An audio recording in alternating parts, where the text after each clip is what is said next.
En ninguna etapa, en ninguna edad, en ningún momento de la vida de los seres humanos sobre la Tierra hemos contaminado tanto como ahora.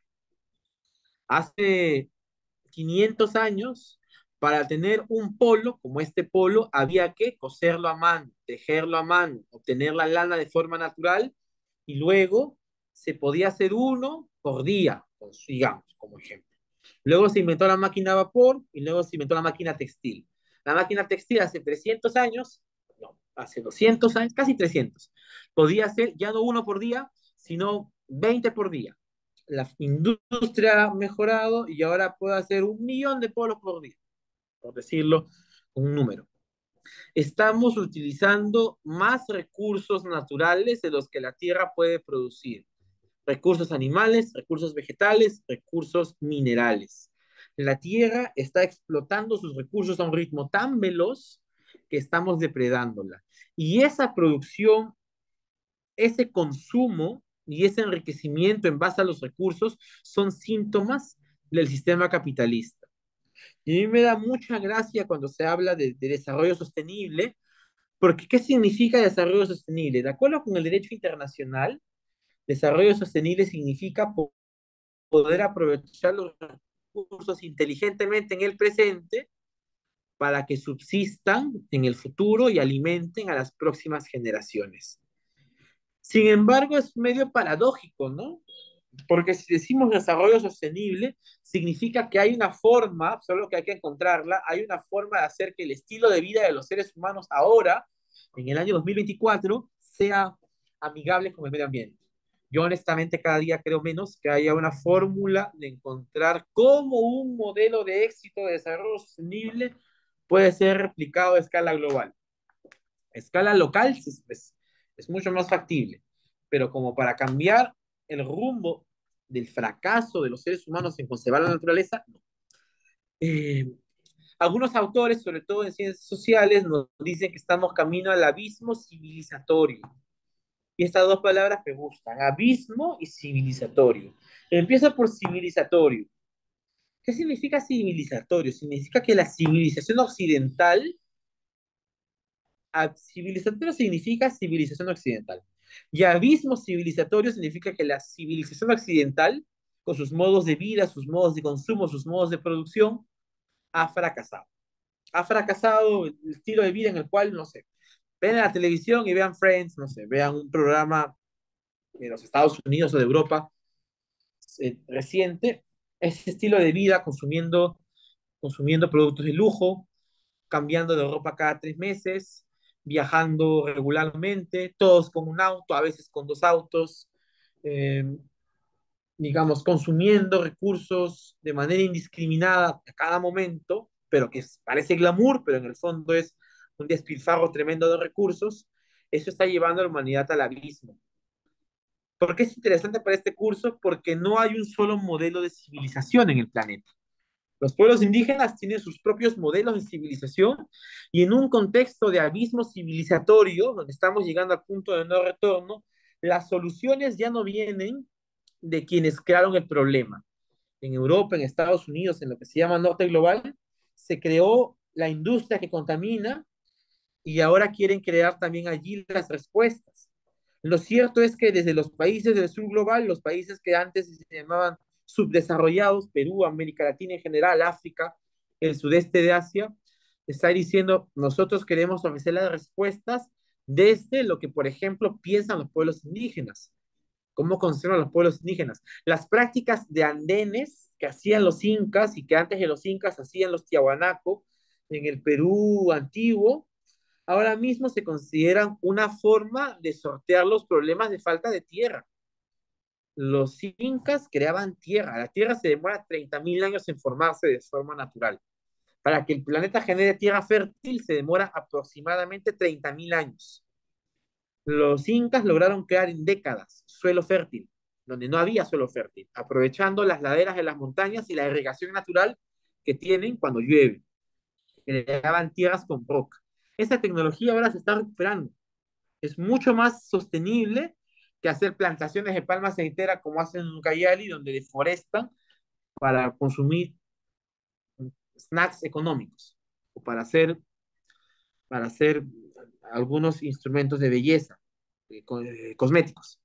Bueno, entonces, la crisis climática de hoy está sobre todo generada por dos problemas. El colonialismo, pues, podemos hablar aquí, pero para decir, este modelo de desarrollo que viene de Europa, viene de España, viene de Francia, viene de Inglaterra, de explotar los recursos, de enriquecer a unos pocos y de contaminar, lo exportan al mundo cuando Colón llega a América.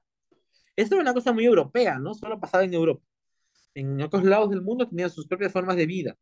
Pero cuando Colón llega a América y se impone en los países europeos sobre las naciones, digamos, de lo que era el continente americano hasta ese entonces, sea en Perú, sea en México, sea en Centroamérica, lo que va a pasar es que estas formas de vivir y de pensar que se tienen en Europa se imponen en América Latina a golpe de sangre, a golpe de fuerza, y van a generar que hasta ahora sigamos viviendo como se seguía viviendo en esa época, ¿no? Factor uno, el colonialismo. Exporta el modelo depredatorio de la naturaleza de Europa al resto del mundo. Y en segundo lugar, la revolución industrial. Sobre todo porque la revolución industrial implica dos cosas. Un salto en la producción y el consumo, donde antes la gente consumía 100, ahora consume 1 millón, y eso significa que hay que talar más, hay que matar más animales, hay que pescar más peces, hay que cultivar más tierra, hay que deforestar más tierra para cultivar más tierra. Y por otro lado, que se inventa el combustible fósil, petróleo, se descubre y se explota el petróleo, y lo que contamina el petróleo es atroz. La revolución industrial cambia la forma de consumir y de producir en el mundo y utiliza petróleo para eso, contaminar. Se genera ecocidio, es decir, digamos, crímenes graves contra la naturaleza, pero sobre todo para este curso nos interesa etnocidio. Los pueblos indígenas del mundo, como he dicho en la primera clase, tienen la suerte o a veces la desdicha de vivir en las tierras más biodiversas del planeta Tierra. Al vivir en las tierras más biodiversas del planeta Tierra, han debido ser expulsados por los estados nacionales en América, en Europa, en Asia, han debido ser expulsados por la fuerza, por los estados nacionales, para aprovechar sus recursos. En la época del caucho, durante la fiebre del caucho en Perú, para explotar el caucho, la goma de los árboles de caucho, se utilizaron, se asesinaron, de acuerdo al cónsul Roger Casement. Les recomiendo leer El sueño del Celta, hermosa novela sobre las peripecias del cónsul Roger Casement, de origen irlandés. 50.000 indígenas asesinados para extraer la goma del caucho, y digamos que es un ejemplo claro de etnocidio, ¿no? Expulsados de sus territorios, asesinados para explotar los recursos de los mismos, y esta fórmula de matar y arrebatar existe en todo el mundo, a veces más violenta, a veces menos violenta, y sobrevive el día de hoy. Yo les podría decir que no es etnocidio en la medida de que no ha implicado una matanza sistemática de población, pero que son prácticas que buscan amedrentar, que buscan disminuir, que buscan desaparecer a los pueblos indígenas. Por ejemplo, los casos de Palma Aceitera, ¿no? Arrebatan territorios, despojan a la comunidad, la vacían de identidad, la vacían de tierras, y no queda nada más que una sombra, ¿no? La identidad indígena edulcorada, no edulcorada, disuelta, como se disuelve, no sé, la sal de Andrews en un vaso. Bueno, eh, y claro, en el momento actual en el Perú hay que observar sobre todo los aspectos vinculados a la minería, al petróleo, a la industria, madera, sean industrias legales o ilegales, pero aquí faltó el narcotráfico también. Son factores de deforestación. Ingrid nos dice, me parece que la exigencia de acciones frente al cambio climático depende por mucho de nuestra huella de carbono. Exacto. No es lo mismo exigir cambios significativos a los ciudadanos de a pie que a las grandes empresas multinacionales y multimillonarias. Es cierto. Miren, yo respeto mucho y quiero mucho a las organizaciones ambientalistas, y creo que es importante cambiar el chip desde nuestra forma de pensar.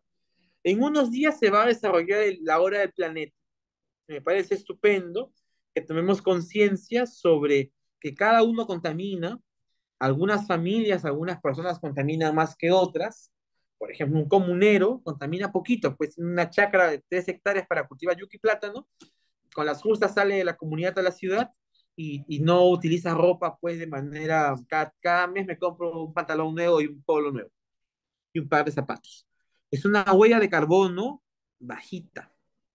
En cambio, no sé, Repsol, que cuánto carbono habrá generado al arrojar 30.000 galones de petróleo sobre el río, sobre el Océano Pacífico, o Petroperú arrojando petróleo sobre el río Marañón, y vamos a hablar luego de eso, es una huella de carbono más alta. Entonces, a veces, lo digo, cuento como comentario personal. Hablaba de la hora del planeta. Es importante la hora del planeta, pero digamos, si todos los ciudadanos del Perú apagamos nuestra luz por una hora, ¿vamos a arreglar el problema de la contaminación? No. Yo les aseguro que la contaminación que genera, por ejemplo, Gloria, de la leche, lo que nosotros ahorramos en una hora, si todos los peruanos hiciéramos la hora del planeta, lo que ahorramos en una hora de no contaminar apagando nuestras luces, el grupo Gloria lo consume probablemente en un día. No, perdón, no era así. Si nosotros todos ahorramos una hora de luz, todo ese ahorro, probablemente el grupo Gloria lo utilice en 30 minutos de funcionamiento. Es decir, tenemos que pasar a cuestionar no solamente nuestra forma de vida individual, hay que cuestionar a quienes realmente contaminan gravemente el medio ambiente. Lo explico nuevamente. Hay grandes contaminantes y hay pequeños contaminantes. Todos tenemos que mejorar en reducir nuestra contaminación, sí, pero los primeros que deberían responder por la contaminación son quienes contaminan a gran escala: petroleras, industrias aéreas, empresas que fabrican alimentos, que pagan los ricos, dice Ingrid. Es cierto, la desigualdad también en la producción de contaminación es tremenda. O sea, un comunero indígena o alguien que vive en Lima simplemente con una vida, digamos, común y corriente, podría vivir 1000 años y no alcanzaría lo que contamina el Grupo Gloria en una hora. Podrían vivir 1 millón de años y no van a alcanzar a lo que contamina Shell, la petrolera multinacional, en un día. Shell en un día contamina como millones de peruanos en un mes.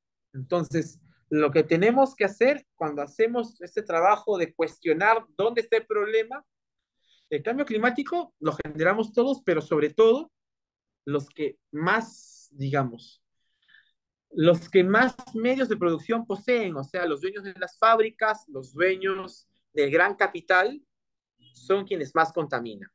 Mientras más capital, mientras más industria, mientras más medios de producción, más contaminación. Por tanto, esto todo tiene un aterrizaje. Esto no solamente es una cuestión, no es una cuestión solamente ideológica.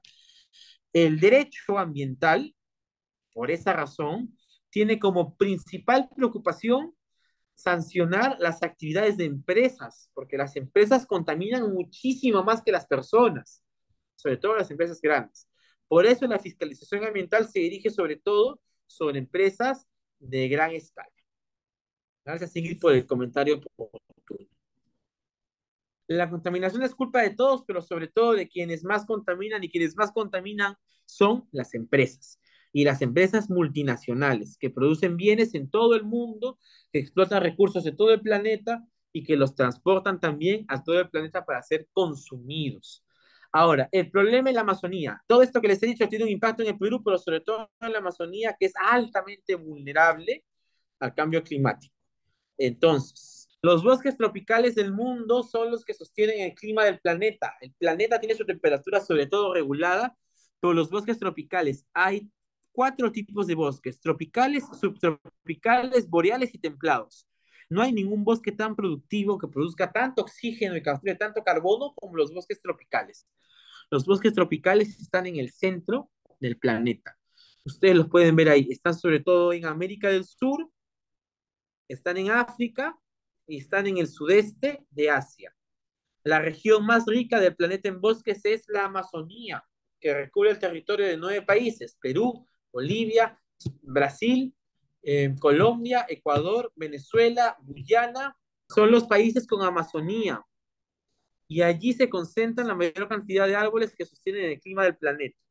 ¿Cómo se deforesta en el mundo? Miren, en el mundo las regiones que más bosque pierden al año son Sudamérica, América del Norte y América del Centro y África. Ah, no, no, perdón. América del Centro y Norte pierden poquito. Sudamérica y África son las regiones del mundo donde más bosque se pierde al año. Se pierde, miren, Sudamérica pierde 5% de sus bosques al año. Es tremendo. En este cuadrito pueden ver, en el Perú, según el Ministerio del Ambiente, hay aproximadamente 70 millones de hectáreas de bosque. Pero ¿cómo ha ido evolucionando? En el año 2001 había 70 millones 623 mil hectáreas de bosque en la selva y ahora mismo es de 68 millones 70 mil.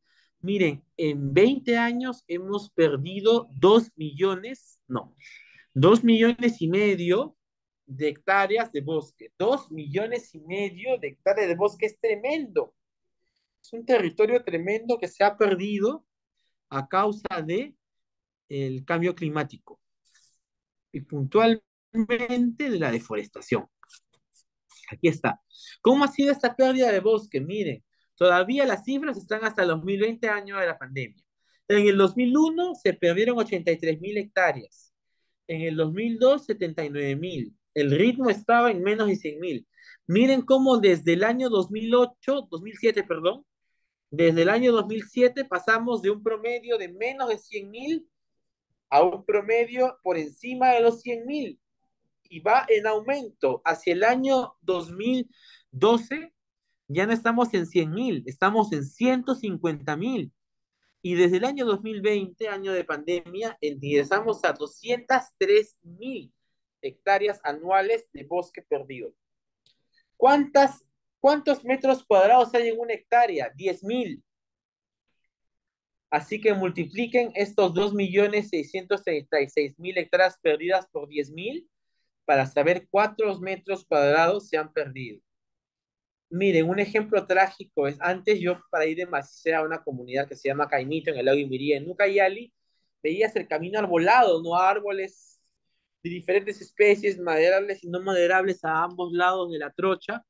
Ahora es bosque pelado. ¿Por qué? Porque hay menonitas, que es una congregación religiosa venida de América del Norte, digamos, ultra radical, viven como la familia Ingalls en el siglo XIX, han deforestado todo para cultivo, deforestadísimo para ganadería, para agricultura. Y es esto que está pasando con el Perú. El grupo 8 Sur, 7.000 hectáreas desaparecidas, 12.000 en verdad, 7.000 en Fondo Tibecocha, 5.000 en Fondo Zanja Seca para cultivar palma aceitera. El último dato antes de continuar con el contenido de la clase, ¿qué hora es? Eh, en el Perú, más de la mitad de la contaminación que se produce es por la pérdida de bosques. Miren, el Perú es un país con una industria pequeña. Tan pequeña e insignificante es la industria peruana a nivel mundial que, a ver, si tú mirabas, a ver, el mismo cuadro en China lo que más contamina son las industrias, autos, aviones, electrodomésticos, computadoras. En el Perú no hay una industria que contamine. Nuestras industrias contaminan poquito, miren, 3%. Dice, los desechos de las ciudades, hay que reciclar la basura, hay que separarlo en bolsas, hay que apagar la luz.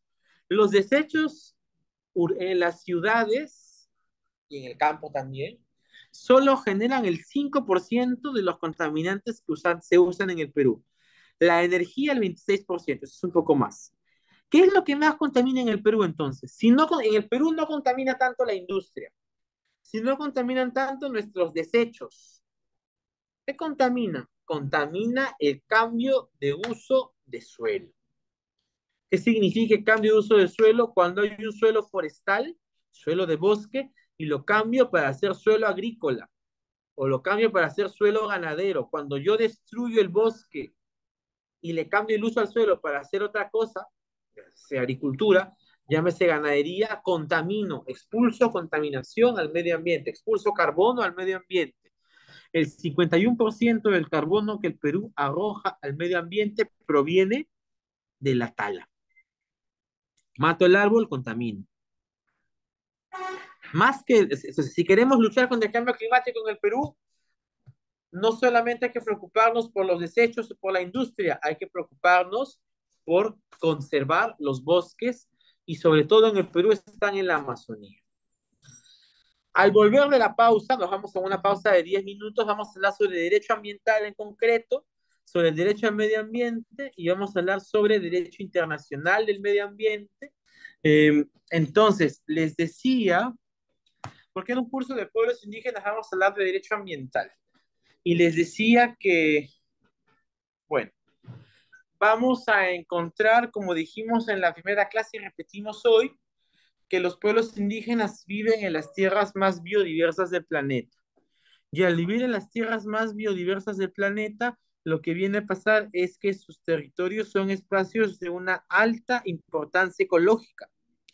Y ustedes saben que desde que hacia finales de la Segunda Guerra Mundial se pudo apreciar el tremendo daño que le hacen las industrias humanas al medio ambiente, es que se generó una preocupación por qué va a pasar con ese medio ambiente en el largo plazo, y eso generó la creación de normas específicas destinadas, como dijo nuestra compañera, en primer lugar al uso de los recursos naturales, pero sobre todo es a la conservación del medio ambiente. El valor es conservar y claro, en la medida de conservar, utilizar racionalmente los recursos naturales. A mí me gusta mucho esta definición del profesor Néstor Caferata, que es argentino, que dice lo siguiente.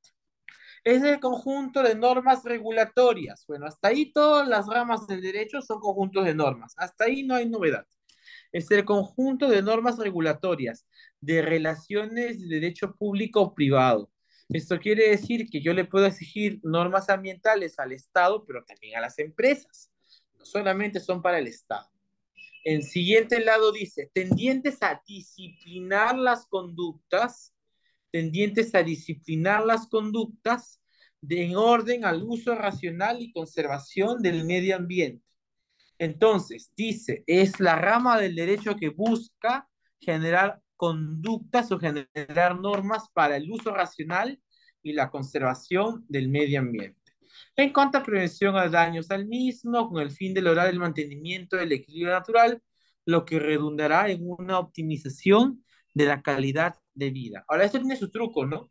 Optimización de la calidad de vida significa que el derecho ambiental sirve para que los seres humanos vivamos mejor a través de un medio ambiente sano. Es una perspectiva bien antropocéntrica. Néstor Caferata nos ofrece una definición sumamente antropocéntrica del derecho ambiental. Y esto es así porque el derecho ambiental es eso, es resultado de la preocupación del ser humano para servirse del medio ambiente. Miren, en la clase, no, a ver, ya. Nosotros vamos a distinguir, por un lado, lo que se llama derecho ambiental y por otro lado, lo que son los derechos de la naturaleza. ¿Han escuchado hablar de los derechos de la naturaleza? ¿Qué significa o qué diferencia al derecho ambiental de los derechos de la naturaleza? El derecho ambiental tiene una perspectiva antropocéntrica. Ustedes han leído lo que dice el profesor Caferata. El profesor Caferata dice, el derecho ambiental busca el uso racional de los recursos naturales con fines de conservación ambiental. Uso racional para la conservación, para beneficiar al ser humano. Entonces, el derecho ambiental es profundamente antropocéntrico. El derecho ambiental busca regular la ley, regular la conducta de la gente, mejor dicho, para que se utilicen inteligentemente los recursos naturales, que se conserve la naturaleza y hacerle la vida más llevadera a los seres humanos. En cambio, los derechos de la naturaleza tienen una perspectiva ecocéntrica. ¿Qué significa ecocéntrica? Que buscan proteger la naturaleza no porque le aporte algo al ser humano. No protejo a los árboles porque den oxígeno. No protejo a los animales porque digamos, los seres humanos son quienes los cuidan y tienen un deber, sino los cuido porque tienen un valor intrínseco. Espero que este recurso tecnológico esté dando frutos. Entonces, Aquí quiero diferenciar mucho estas dos formas de entender la protección del ambiente desde el derecho. ¿Es una obligación del Estado proteger el ambiente? Sí. Hay dos aproximaciones a la forma en que se protege la naturaleza desde el Estado o desde el derecho en general.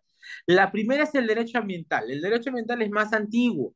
El derecho ambiental, digamos, está vinculado a las normas internacionales al principio y nacionales después, que dijeron están depredando los recursos naturales del mundo, vamos a protegerlos, los bosques, el agua, el suelo, y por tanto busca proteger la naturaleza para que los seres humanos puedan utilizarla. De hecho, el concepto de desarrollo sostenible se crea acá.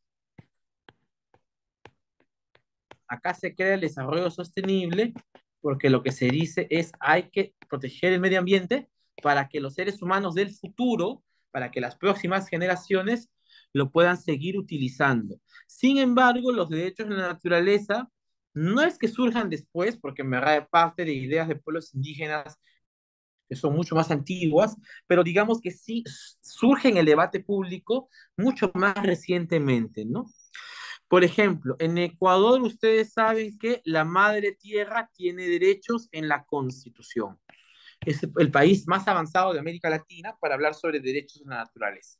Entonces, los derechos de la naturaleza buscan proteger la naturaleza porque tiene un valor intrínseco.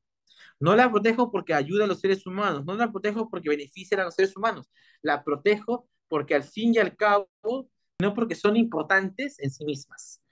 Los derechos de la naturaleza son sobre todo una propuesta política de los pueblos indígenas de todo el mundo. Y les adelanto la película. La clase de hoy la vamos a terminar viendo la sentencia que acaba de publicar la Corte Superior de Justicia de Loreto, en la cual se reconoce al Río Marañón como titular de derechos. Esto está fresquito. El día sábado nos notificaron con la sentencia de un caso presentado en Loreto, y luego les contaré los detalles, en la cual la sentencia del juzgado mixto de Nauta dice el río Marañón tiene sus propios derechos. Entonces, este debate que les estoy presentando es un debate muy actual, es un debate muy caliente. ¿Cuál es la forma por la cual el derecho debería aproximarse a la naturaleza? ¿Con una perspectiva antropocéntrica de derecho ambiental o con una perspectiva ecocéntrica de derechos de la naturaleza? Son dos propuestas distintas. Ya te vamos a hablar luego. Listo. Decíamos entonces que el derecho ambiental busca dos cosas. Busca regular el uso racional de los recursos naturales y la conservación del medio ambiente.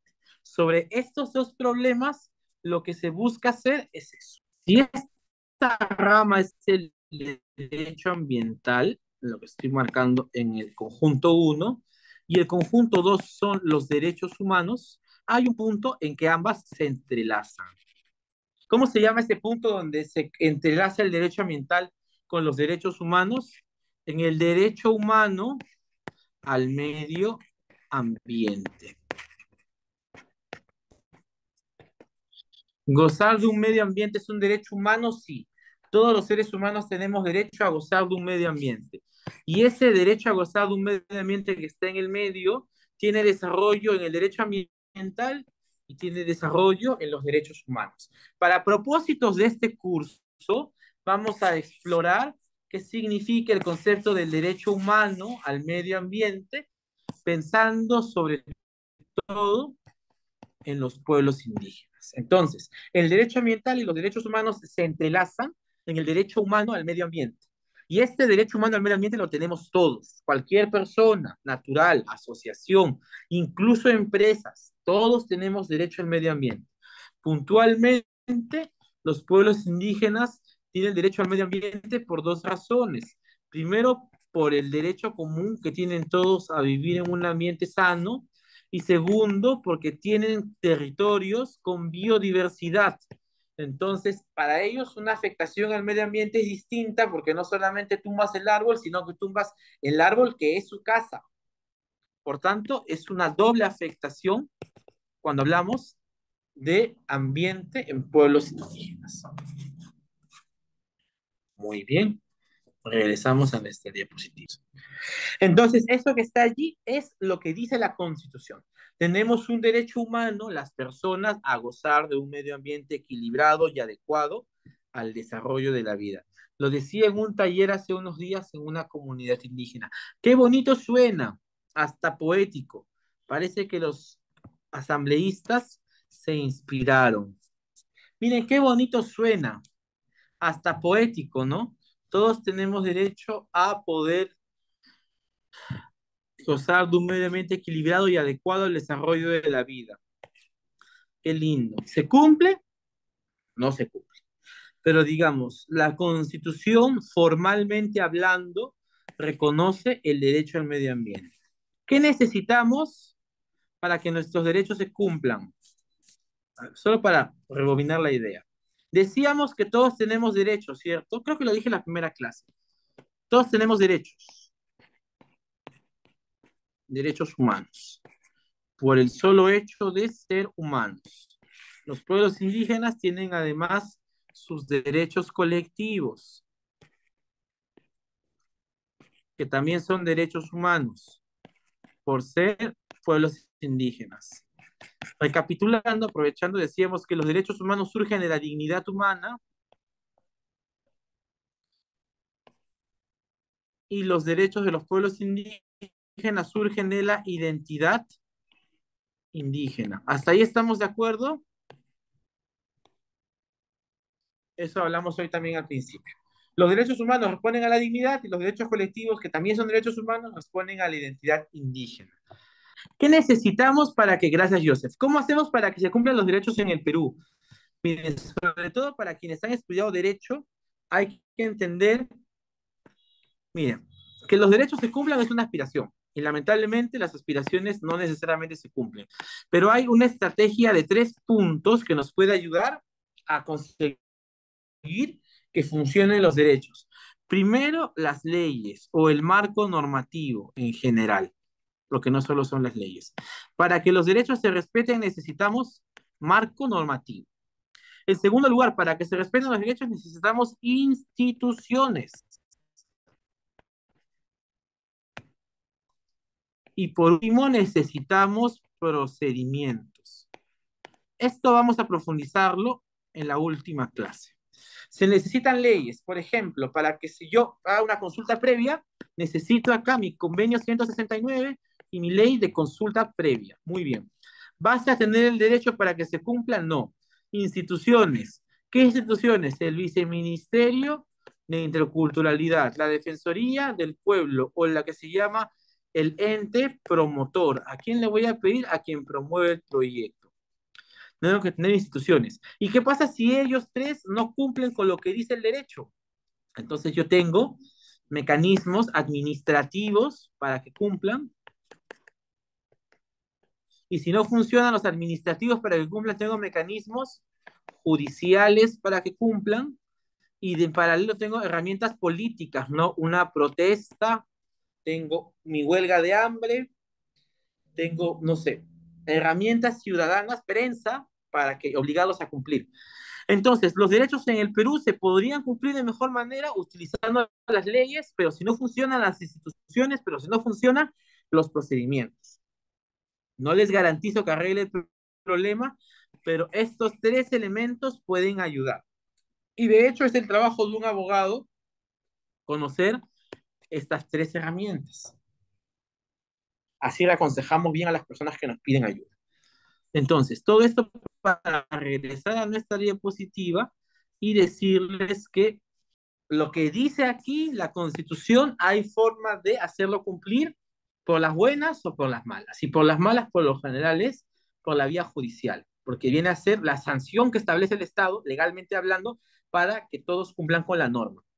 Ahora, uno es la Constitución, pero el derecho al medio ambiente también está regulado sobre todo en el llamado Protocolo de San Salvador, que es la convención, es el protocolo adicional a la Convención Americana sobre Derechos Humanos en materia de derechos económicos, sociales y culturales. Ese es su nombre completo. ¿Quién me quiere leer el artículo número 11 del Protocolo de San Salvador? Por eso mismo, sobre todo para quienes trabajan en el ámbito legal, hay que conocer las 3 herramientas que nos van a ayudar para que los derechos se cumplan un poco más. No les aseguro que se van a cumplir al 100%, pero si utilizamos las leyes, no solo utilizar las leyes, sino con las instituciones correctas a quienes hay que pedirle protección y utilizamos los procedimientos, sean judiciales o administrativos o políticos, para exigir que se cumplan con la ley, tenemos más posibilidades de que nuestros derechos se respeten. Lamentablemente en el Perú se aprovechan mucho las autoridades del desconocimiento de los pueblos indígenas del Estado. Como no saben cómo funciona el Estado o quién hace qué, entonces sienten pues que son ciudadanos de segunda clase, Dixit Alan García, y que la obligación que tienen con ellos es menor, ¿no? Pero nada más alejado de la realidad. Entonces volvemos a la clase y decimos que hay bases normativas para cumplir con el derecho al medio ambiente. Luego vamos a ver a qué instituciones reclamarse. Ahora, ¿hay un derecho internacional que sigue el tema? Sí. Ahí está.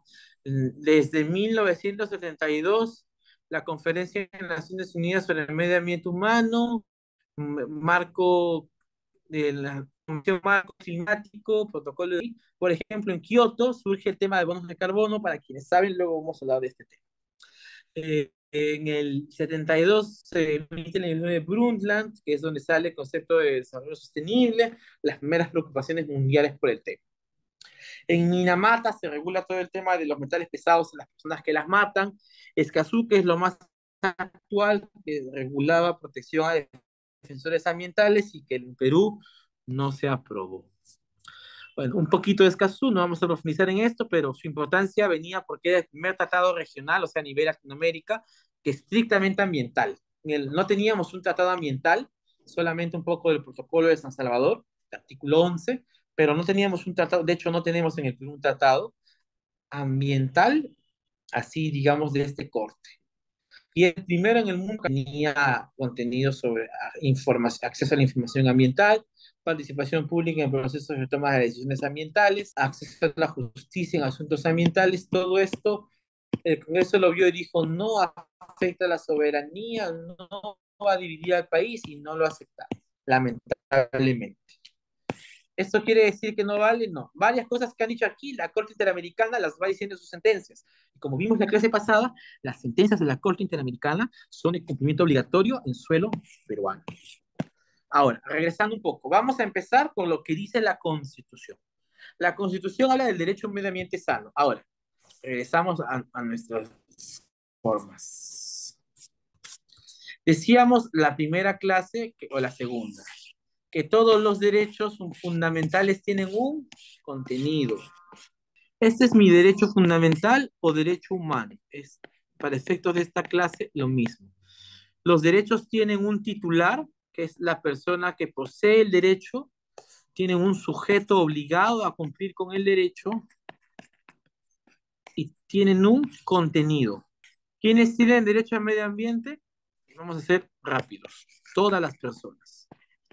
Particularmente los pueblos indígenas, decíamos, porque no solamente el ambiente representa para ellos una cuestión de conservación, sino porque es su territorio, ahí viven, doblemente afectados por el tema ambiental. Ahora, lo que tenemos que saber como profesionales, como asesores, como dirigentes, como activistas, es cuál es el contenido de este derecho fundamental al medio ambiente. Y les cuento un poco por adelantado. El TC ha dicho que el medio ambiente, como derecho fundamental, tiene dos patitas. La patita del goce y la patita de la conservación. Entonces, para el Tribunal Constitucional en el Perú, el derecho al medio ambiente es la suma del goce más la conservación. ¿Qué significa goce? Acceso y disfrute. Acceso, uso y disfrute, pueden decirlo, aunque disfrute es lo mismo que uso. Acceso, uso y disfrute de los recursos naturales, pero también de los servicios ecosistémicos. Usted me dirá: Álvaro, ¿qué son servicios ecosistémicos? Gran pregunta. Lo que se busca es que con el derecho al medio ambiente todos los peruanos podamos gozar de agua. Si me impiden gozar al agua, acceder al agua, violan mi derecho al medio ambiente, por ejemplo. Ahora, ¿cuáles son los servicios ecosistémicos? Los servicios ecosistémicos son, hay cuatro tipos de servicios ecosistémicos. Servicio de abastecimiento o abastecimiento, que tienen que ver con, digamos, los beneficios que le dan la naturaleza al ser humano. La madera, el agua, los alimentos, etcétera. Todo lo que el ser humano puede obtener directamente. Una manzana es parte del servicio ecosistémico de aprovechamiento o de abastecimiento que le da la naturaleza al ser humano. Los servicios ecosistémicos involucran todo aquello que yo puedo aprovechar, abastecerme directamente de un elemento natural. Perfecto. Pero no solo eso. También los servicios ecosistémicos involucran los llamados servicios de apoyo o soporte. Vamos a ponerlo aquí, pero más bonito. Uno es el servicio de abastecimiento. Todo lo que me da la naturaleza, sea madera, sea miel de abeja, sea agua, etc. Lo segundo es apoyo o soporte. No es un plus que me da la naturaleza cuando se puede polinizar, cuando las abejas polinizan, por ejemplo, o el ciclo del agua. ¿Qué costo tiene eso? No necesariamente tiene que ser en plata. No es un valor agregado que me da el bosque cuando el bosque regula el ciclo del agua o cuando el bosque protege los hábitats en los que viven las especies animales. Ese es un servicio ecosistémico. Otro servicio ecosistémico, además, es el de llamado regulación. Ustedes saben que los bosques regulan el clima. Cuando botan oxígeno, ese fresquito que uno siente bajo el árbol, es un servicio de regulación. Mejoran la calidad del aire, regulan el clima, previenen las inundaciones. Cuando saco el árbol, hay huaico. Ese es un servicio ecosistémico. Y por último, los servicios culturales. ¿Quién no va a correr al parque? ¿Quién no hace su picnic en el parque? Todo eso, lo que yo disfruto de las áreas verdes de los bosques, son los servicios ecosistémicos. Entonces, digámoslo así, el goce del medio ambiente que protege el TC es el uso, acceso y disfrute de recursos naturales y de servicios ecosistémicos. Los recursos pueden ser minerales, animales o vegetales. Y los servicios ecosistémicos vienen a ser los cuatro que ya les dije. Es goce. Goce es sumamente antropocéntrico. Los seres humanos tienen derecho a gozar de la naturaleza y eso se protege. La otra patita del derecho al medio ambiente es la conservación. Independientemente de que las personas utilicen los recursos naturales directamente, tenemos derecho a que se conserven. Entonces, la conservación es una responsabilidad del Estado, que involucra, que tiene que tomar todas las acciones necesarias tendientes a evitar la pérdida de biodiversidad. Y eso está aquí. Vamos a seguir pidiendo lecturas. Veamos los elementos de lo que dijo la compañera. Facultad de las personas de disfrutar los elementos naturales. Y si el hombre interviene, que no altere sustantivamente el medio ambiente. Entonces, yo tengo derecho al goce en la medida de que pueda beneficiarme de los recursos y que las intervenciones humanas, llámense empresas sobre todo, no alteren ese equilibrio ecosistémico. Muy bien, ese es uno. ¿Quién me quiere ayudar con la segunda parte, que es el deber de preservación? Muchas gracias. Dos reflexiones sobre lo que nos dice Adolfo. Para quienes trabajamos en la defensa de derechos es importante utilizar las herramientas que obligan a los funcionarios a cumplir con la ley. A veces, sobre todo las personas en comunidades indígenas o en general en la ciudadanía, nos resignamos porque no podemos emplear la ley y porque a veces los funcionarios encargados, como los jueces, los fiscales, se corrompen con facilidad. Entonces, nosotros tratamos de no desistir en ese propósito, seguir utilizando las herramientas legales hasta donde sea posible, porque del otro lado está pues la desesperanza completa, ¿no? Y lo segundo, que nos regresa al punto en que nos encontrábamos, mencionaba el compañero que digamos, hay actividades económicas que destruyen el medio ambiente y nos contaba el caso del ripio, nos contaba el caso de la extracción de la tierra roja y hay actividades económicas, por ejemplo, en Ucayali, donde trabaja el prefecto, donde después de años de cultivos lo único que queda es un suelo infértil que la lluvia se lo lleva y se inunda con mucha facilidad. Entonces, ¿qué debería pasar en este caso? Miren, lamentablemente aquí falló el Estado en la segunda dimensión del derecho al medio ambiente. Decíamos que el derecho al medio ambiente se compone de dos lados. Lado uno es el disfrute y lado dos es la preservación. La preservación implica sobre todo que el Estado tiene que adoptar todas las medidas necesarias para el Estado y para los propios particulares para que las actividades económicas que inciden sobre el medio ambiente no lo destruyan, no lo perjudiquen. Entonces, pata uno, pata dos. A veces se va a violar más la primera parte, con el caso concreto, y a veces más la segunda parte. Hay algunos principios, yo voy a pasar rápido por esto porque quiero llegar al último punto antes de concluir.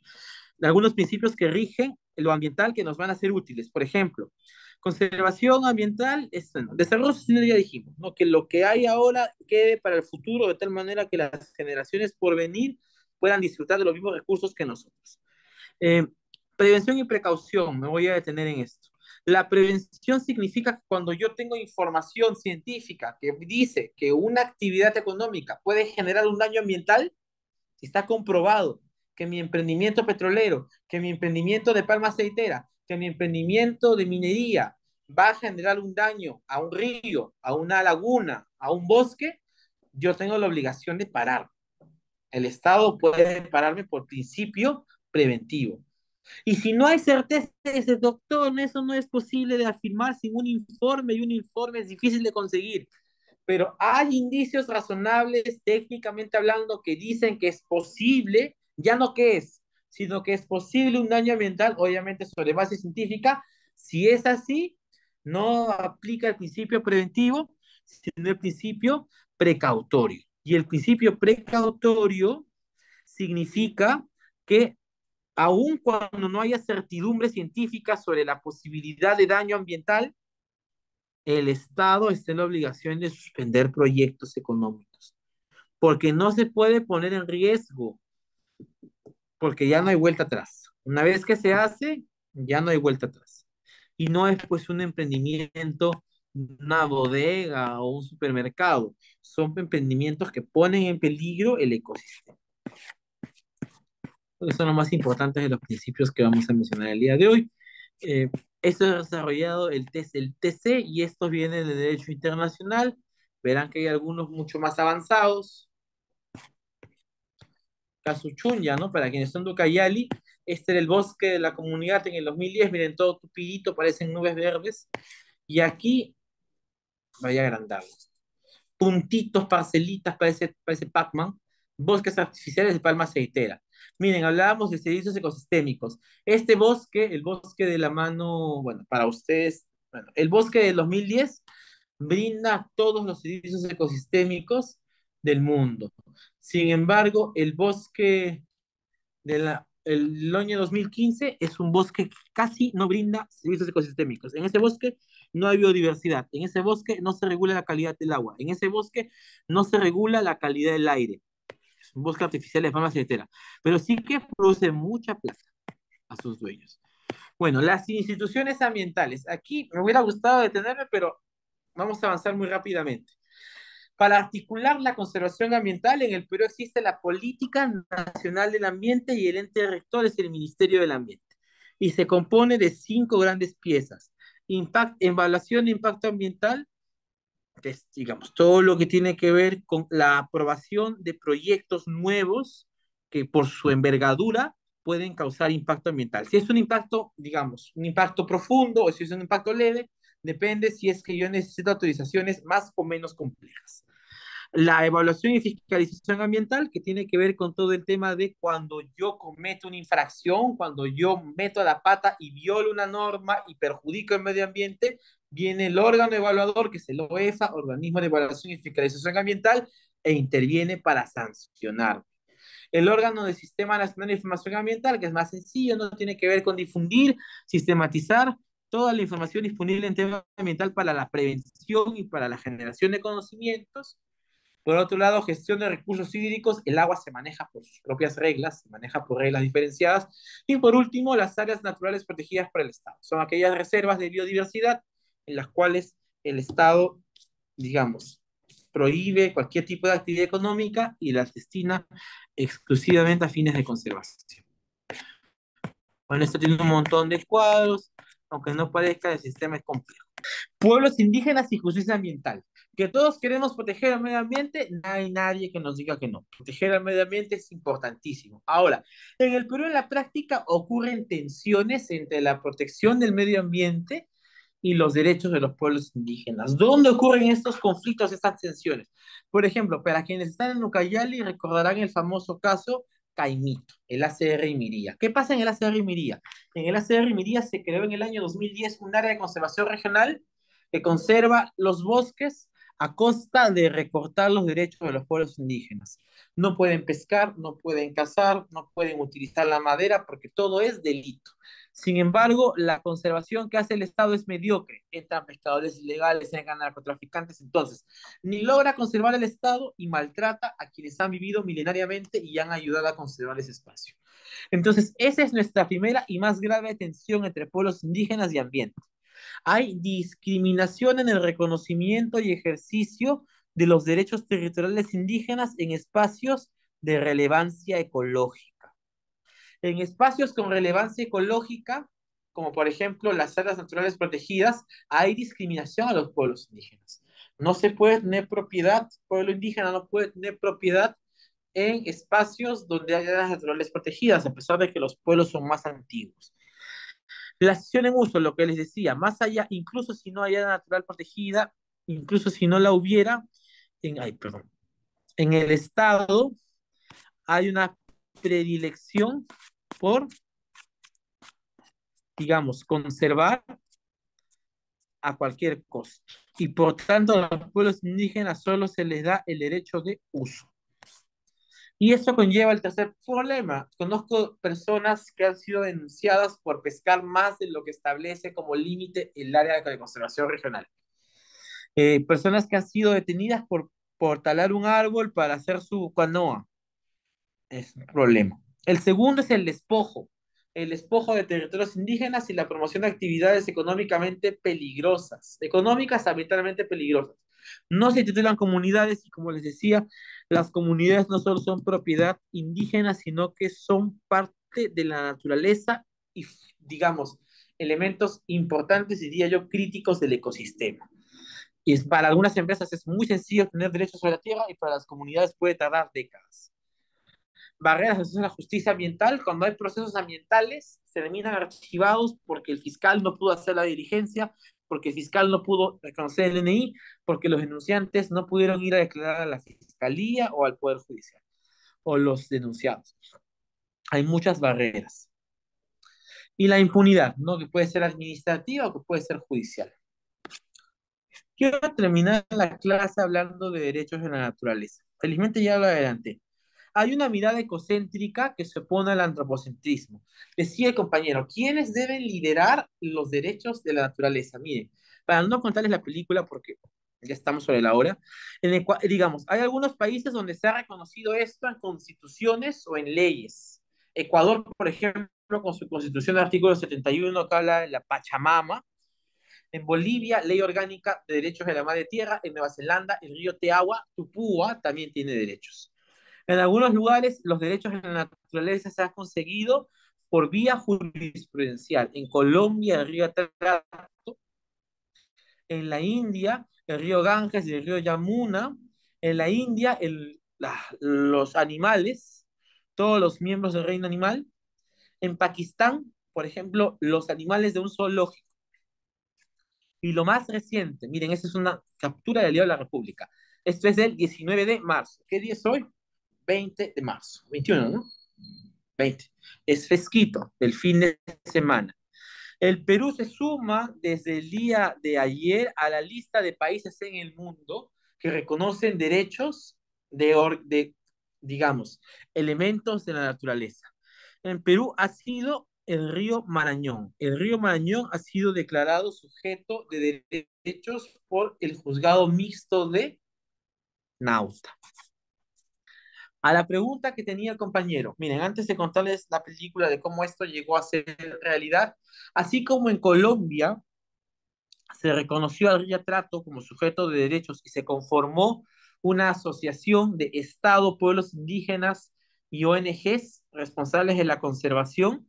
Aquí en Perú, el gobierno ha dicho, el Estado y los pueblos indígenas con mayoría indígena van a crear el Consejo Interregional de Cuenca del Río Marañón para gobernar el lago, perdón, el río. Para que el río hable, el río le han dado derechos de persona, pero el río no tiene voz, no tiene, digamos, no tiene palabras. Entonces, el río va a hablar a través del Consejo Interregional de Cuenca. El Consejo Interregional de Cuenca es el que va a decir cuando el río quiera presentar una demanda, cuando el río quiera presentar una solicitud. Ahora mismo, al reconocerle derechos al río, en unos meses podríamos ver el río Marañón solicita al gobierno regional de Loreto más presupuesto para la conservación de sus laderas. O el río Marañón interpone una demanda contra el Ministerio del Ambiente por no implementar una adecuada política de protección de cabeceras de cuenca, etcétera. Le estamos dando, el Poder Judicial le ha dado al río Marañón y sus afluentes la categoría de titular de derecho. Todavía no es una persona, que es el camino, pero ya es un titular de derechos, que es el punto medio. Como diría un amigo que se llama Isaac, es como si le hubieran dado categoría de una cosa con derechos, así decía él. Es una cosa con derechos. Es importantísimo.